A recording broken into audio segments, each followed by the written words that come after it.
This is the Wheel of Misfortune, and it is being played on Lock and Load.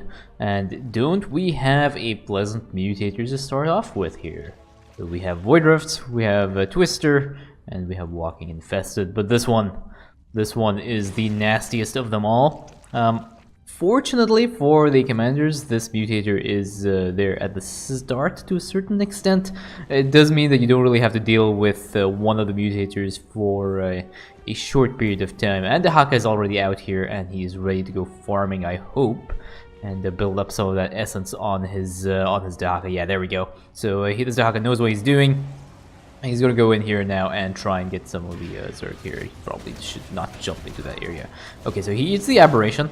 Unfortunately, this is a full HP Aberration, and it does incur a very long cooldown. He has a 15-second cooldown on Dehaka's Devour right now, so it does make it a little bit difficult for him. He is doing a little bit of kiting here, a relatively decent amount of kiting here, and his Devour will be ready now to...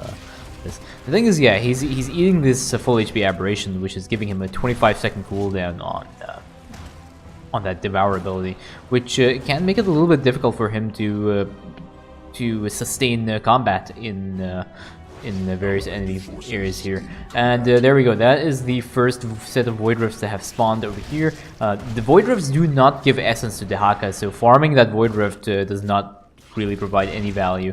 These rifts have to end up being closed.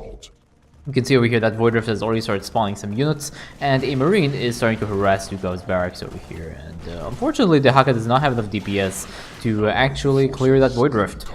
Just focusing that down is not going to be enough. And you can see over here he's not really building up any essence, because yeah, these units do not provide any kind of any essence from for Dehaka. But as you can see how quickly these Void Rifts are starting to stack up. That Void Rift is also spewing mobs out, and you can see Marines and Marauders over here. But eventually you're going to start seeing high-tech units, and that is when it's going to get really, really nasty. Apocalypse God comes off cooldown and gets sent towards that Void Rift. It takes out that Void Rift. He needs to go and take out that other Void Rift as well near the north, because that is going to also cause a lot of problems. 2 more Void Rifts have spawned right now. Actually, only 1 more has spawned because... there's a second Void Rift there. So, this Apocalypse is going to focus that down. Dehaka is going to try and take that out, but again, it is not enough. His Infested will take this Void Rift out. So, I think this mission has been relatively decently under control. They almost actually lost that mission because of that Void Rift mutator there. So, there we go. So Walking Infested has been removed from the mutator set, and we'll see what the next one gets added. Unfortunately, Void Rift is going to be around for a significant amount of time before it gets cycled out. We have Aggressive Deployment. Again, that is a very, very scary mutator. Aggressive Deployment will spawn enemy units and drops near allied military units, but if there are no military units outside the base, it will actually drop these drops inside the bases and near the mineral lines. So the allies will need to get some military units out just to make sure they do not get attacked by these aggressive deployment drops. 2 more Void Rifts have spawned. This one has spawned pretty much on top of that middle Celestial Lock, so it should be relatively easily accessible. This one, I think, has spawned not on the high ground, but I think it's spawned on the way to the enemy base there. So I think this is also relatively easily accessible, but it requires you to get vision of that area before you can take it out. So Glavik does get spawned from this side, takes out that Void Rift, and they are capping the central lock on this side. There's an Overseer over here that is just looking around. He's just curious to know what's going on. But unfortunately, allied commanders they do respect their privacy, and they do not really care for that Overseer, so they end up killing it. Okay, so the Imminent Domain Mutator now is active, so that one is actually really good for these commanders because they do not really rely a lot on static defenses, and their structures are generally safe. Imminent Domain really doesn't mean anything for them. It's basically a freebie. Which is kind of good because they've been having a really hard time. They got Void Rifts and then they got Aggressive Deployment, and those are all really not very pleasant to deal with. So Apocalypse does get spawned on this side. He'll clear that Void Rift here. Dehaka wants to move in and clean up that Void Rift. And the Alexander has crashed in the middle of this enemy base here. That has, I think it's essentially cleared out a lot of the lurkers, but there are a few swarm hosts on this side, which will need to be cleared with detection. But on the side, Dehaka is just slapping out that Void Rift, and one more slap should take that Void Rift down. Down goes the Void Rift, he eats up the Hydralisk that I believe had spawned from the Void Rift itself, and now down goes Murvar. So yeah, you can see over here that like that Void Rift is actually spawned on the low ground. Murvar can actually take out that Void Rift if she wants to, but it requires you get these to manually target these creeper hosts. But Dehaka is on that Void Rift right now, so he's removed that out. Void Rift Mutator has ended now, so again, a little bit of a break for the allied commanders, and evasive maneuvers is active, which is annoying but not very difficult to deal with. There is an attack wave that has spawned, and it is trying to cap this lock over here. That Overseer is just circling this lock back and forth. I do not know why, but it just wants to circle that lock. And Dehaka jumps in the middle of that attack wave and wants to try and clear this. Dehaka does, I think he deep tunneled across there, which is a little bit of quick thinking on his part, because he did get body blocked and surrounded by some of the roaches, but now he's starting to pick up the essence, and he's starting to level up, and once you get a higher enough level Dehaka, you'll be able to clear any of the enemy units here. There is a small attack force that was sent from the defenders over here that has gone to try and cap that lock, so that lock will get capped sometime soon, but Dehaka will try and reactivate this lock as well.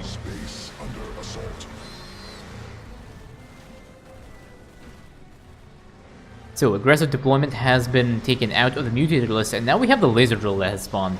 Unfortunately, the laser drill is over here in this enemy base, and that means it is very, very difficult to clear, because you'd have to actually dedicate a lot of resources into pushing into that enemy base and clearing that laser drill. So, unfortunately, you just have to wait until that mutator disappears. Good thing, though, there is Stukov in the commander composition, so the laser drill tends to focus far down some of his infested, which happen to be free. So overall, Stukov is okay. Yeah, so Stukov is putting down the bunker build. That is the most optimal build here for Stukov. Just put down a ton of bunkers and just push with an infested trickle. Down goes an Apocalypse, and it is now going to get pushed towards this side, which is again one of the easier locks to clear. These last two locks, the northern lock and the eastern lock, are a little bit more difficult to clear. So sending the Apocalypse on this side now is basically just giving the allied commanders just a freebie, just something to be able to hold. And now we have two attack waves. One attack wave is going to move in to try and cap this lock, and the other attack wave is going to try and move towards the central lock over here. Where is Dehaka? Dehaka is on this side, and he's just roasting some of these Vipers, and this lock has been cleared now. So Imminent Domain has disappeared, and we now have Mineral Shields. So Mineral Shields has been will start triggering on this side. Unfortunately, what the Mineral Shields do is they provide vision to the laser drill. So you need to clear these Mineral Shields quickly, otherwise they will start to your workers will start to take damage from the laser drill as well, which makes it really, really annoying. So yeah, there we go. It's one of the random mutator interactions that exist with mineral shields. They can cause a lot of problems, and they can be really, really annoying. Another one that's also kind of annoying is mineral shields with fatal attraction.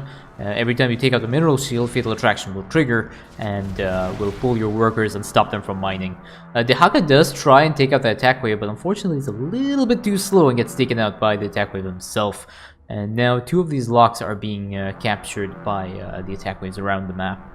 And Stukov is still rallying his guys here on the central lock. He should be moving that Scimeter a little bit. So that lock has been captured, and now this attack wave should move towards the player's bases and try and attack there. And that lock has been captured as well, and I think that may move towards the central one. So evasive maneuvers has been removed from the cycle, but unfortunately there is Just Die, and Just Die is one of the nastiest mutators you can be up against. Now enemy units will start respawning, and now you have the mineral shields as well, but mineral shields will not respawn. But again, they will provide vision to the laser drill, so the laser drill should be aggro to something, at least some kind of military unit. Stukov does send his Alexander on this side and clears up the enemy defenders at this lock. But there are a bunch of lurkers here that have still not been cleared, and the swarm host actually, so allied commanders will need to do something about that. But yeah, Just Die is one of the more difficult mutators to deal with. It's a very, very unfortunate combination. Starting off with Void Rifts, getting the evasive maneuver, not the evasive maneuvers, the aggressive deployment, and now getting the laser drill with the mineral shields, and then Just Die. It's a very, very unlucky combination there. Overall, they seem to be holding reasonably okay, but they need to start capping these locks, because these locks are causing the lock overload to increase at a very, very high pace. So they have cleared this lock, but they need to cap it to reduce the lock overload gain. Laser drill now disappears and barrier comes up. Barrier is kind of annoying, but significantly less annoying than the laser drill. A parasitic bomb comes down on Dehaka's Mutalisks over here, and Dehaka's Mutalisks manage to survive. But another parasitic bomb comes up here because the Viper respawns. When the Viper respawns, it actually refills its energy lock, its total energy count. This central lock now is going to be captured by a harassing Overseer. So that Overseer will end up going down, and that Apocalypse should be sent maybe towards the northern camp over here just to deal a little bit of damage. There we go. So that Apocalypse is moving forward now, and this lock will be capped as well. And there is a little bit of a push here by Dehaka and Murbar to try and weaken some of the forces here. So this Apocalypse should essentially clear most of the unborrowed units. Glevik does come down as well. I think that's a bit of an overkill, but again, the priority is to cap these locks and weaken these enemy defenders, because your time is running out here.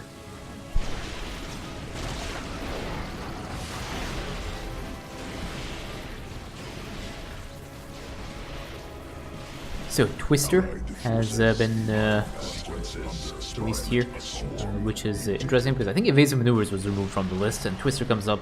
Again, nice mutator to deal with because it is relatively easy. This lock was almost capped, but unfortunately Stukov is not, it's not Stukov, sorry, Dehaka was not able to complete the capture of that lock over here. On this side, Dehaka's army is here, and Stukov has sent an SCV to start capping this lock, so these two locks will be cleared out relatively easily. But yeah, really nice mutator here, Twister. The only one now that needs to be removed is Just Die, which is causing a lot of havoc, and it is slowing down the allied commander's progress in clearing the defenders, because each of the defenders have 2 times the amount of HP they would normally have. And at this stage of the game, even though Stukov might be maxed out on his bunkers, it is yet very, very difficult. Dehaka does get wiped at some point, but you can see over here how he's struggling to deal with this. I think adding a few siege tanks might have made it a little bit easier for Stukov to clear, but having enough bunkers and being able to do the sustained push is also very, very important for him. So yeah, this lock has still not been captured. This lock will be captured in just a little bit. So Just Die disappears and concussive attacks gets triggered. Okay, so this is a very nice mutator set. It is annoying, but it is not difficult to deal with. It just slows you down a little bit, which is perfectly okay. So you can see over here the infested are kind of slowed down by the concussive attacks. As long as you have the respective map awareness, then you should not have any problems with dealing with this and getting your army into position. So there we go. This lock is again still very, very short of being capped. That lock has been captured already, but there's an attack. There are 2 attack waves that are coming up now. This first attack wave looks like it wants to try and cap that the eastern lock. Alexander goes down here, and that will try and deal with the attack waves on this side. This attack wave looks like it wants to go and cap the central lock. Under attack. Okay, I think the attack wave might have aggroed some of the infested that have spawned on this side, so there is detection here for Stukov, which is really nice as well. So Stukov is able to take out these lurkers. Now the Hydralisks only have 1 life, so that is okay. This lock has now been captured, and that lock has been captured as well at some point. Now we have Outbreak, which is pretty scary, because Outbreak is going to start spawning aberrations, because this is the 20-minute mark. So the commanders are going to be having a little bit of a hard time in dealing with that mutator. Barrier has been removed from the mutated list, but Barrier for Outbreak, I think that is a step up in difficulty of the mutator set. We have an Infestor that is trying to target these Mutalisks. It ends up just missing a little bit, and now the Mutalisks turn around. They're like, you know what, enough of your shenaniganry, and I'm just going to kill you. We have Doctrine that gets dropped on this side, And Stukov is starting to rally his infested. Unfortunately, they get blocked by the Twister that is here.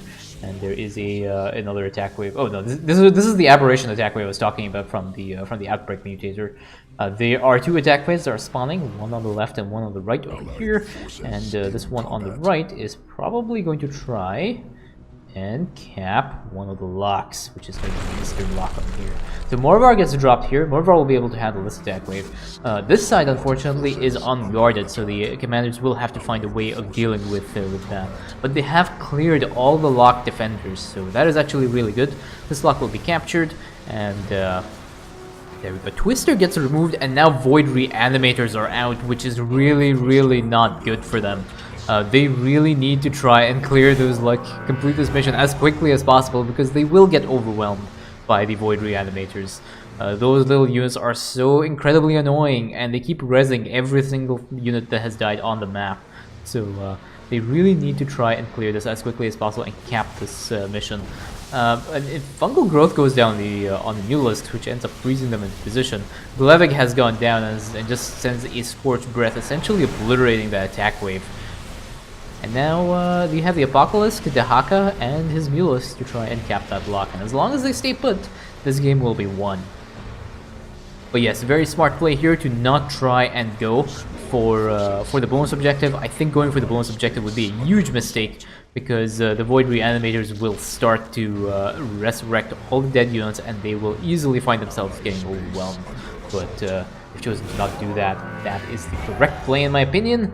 And after 24 minutes of a complete slugfest, the commanders have captured all 5 of these locks, and we also now get an evasive maneuvers one. And that is GG.